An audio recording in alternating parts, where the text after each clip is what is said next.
What's up? Welcome to another episode of Updates with Mr. Warford. This is for my integrated social studies classes. Today we're talking about federalism. Yesterday we talked about a little bit of constitutional history that went along with your mini poster activity from a few days ago. We talked about separation of powers and checks and balances. So we're looking at part 2 of the key principles of the Constitution. What is the Constitution founded on? So federalism is our third principle. And it's where authority is shared by the federal, or sometimes called the national government, and the state government. Okay, there are two different levels of government in the United States. So let's look at some examples. So example 1, only the federal government can coin money. So you're never going to see like a Kentucky dollar bill. Only the federal government can make U.S. currency. Another one would be only the federal government can declare war on another country. Kentucky or Texas or Indiana or Louisiana can't say, hey, China, we're going to declare war on you, or whatever country it is. The United States government as a whole makes that decision. And another example would be states organize elections. So every election, even if it's for the President of the United States, elections are organized at the state level. So some people use different types of illustrations for federalism. Some people use a scale to show that national and state, or federal and state, operate on different levels. Some people use maps like this. Some people refer to it as a layer cake because the state is a certain level of power. The federal government is another level of power. I like to use the umbrella. So think of the national or federal government as the umbrella that is over the state government. Okay, there's a lot of different ways that you can view this concept, but you need to know that in the United States there is a federal government and there is a state government. So let's look at a couple of new vocab terms, okay? There's different vocabulary associated with the different levels of power and how federalism works. So powers given to the federal government are referred to in civics courses and in constitutional information as enumerated powers, okay? The ones that are given just to the states are called reserved powers. And we're going to talk about why they're called reserved powers in a second. And there's also powers that they share, and those are called concurrent powers. So you need to make sure you know what these three terms mean, and they're on your optional study guide as well. So a federalism example. What are decisions that your parents make, that you make, and that you make together? Usually if we were sitting in class together, we'd be brainstorming this, but brainstorm at home. What are decisions that just your parents make regarding your family? Just the ones that you make and ones that you make together.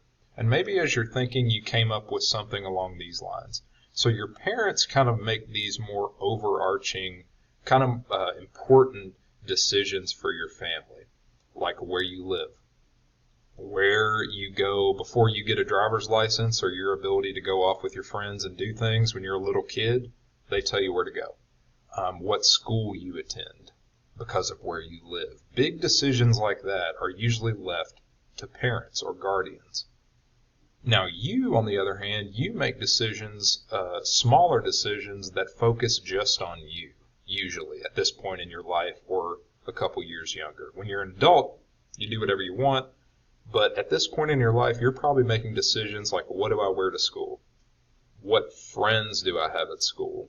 I want to get a part-time job and make a little money on the side. Where do I find a job like that?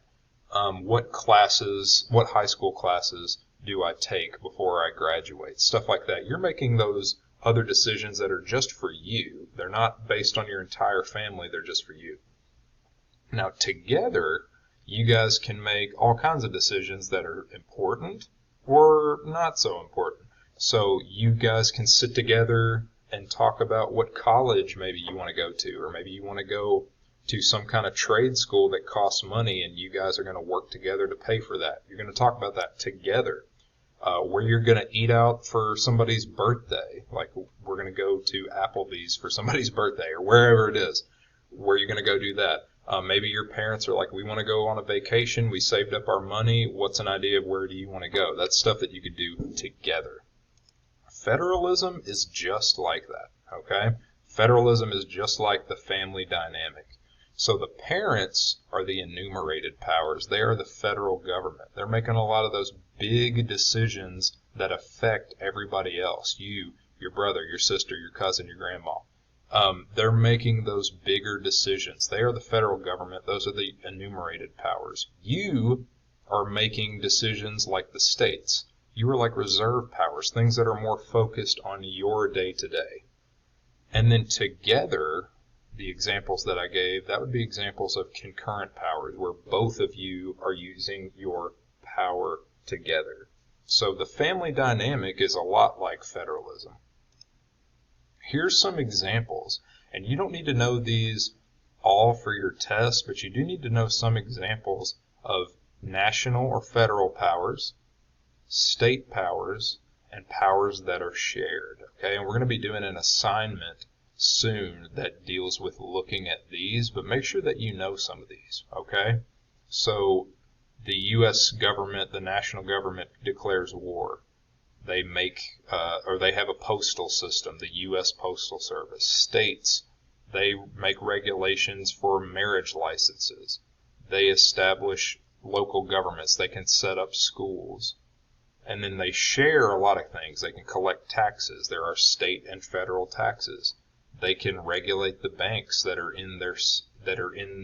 under their jurisdiction, I should say, whether it's on a state level or a federal level. They can punish criminals for crimes, either federal or state. So they all have powers, and they share some, and they have some that are just unique to them. So where the heck do they come from? Here's where they come from, straight out of the Constitution. The 10th Amendment says that powers not given to the national government are automatically given to the states. The Supremacy Clause in Article 6 of the Constitution says that all laws furthering the Constitution are the supreme law of the land, meaning that the Constitution and any laws that help to further what's in the Constitution, that's what we follow. That's the top dog. That's the big deal. The next one's called the Elastic Clause. Okay, Article 1, Section 8, it says that Congress can pass any laws necessary and proper for operating the national government.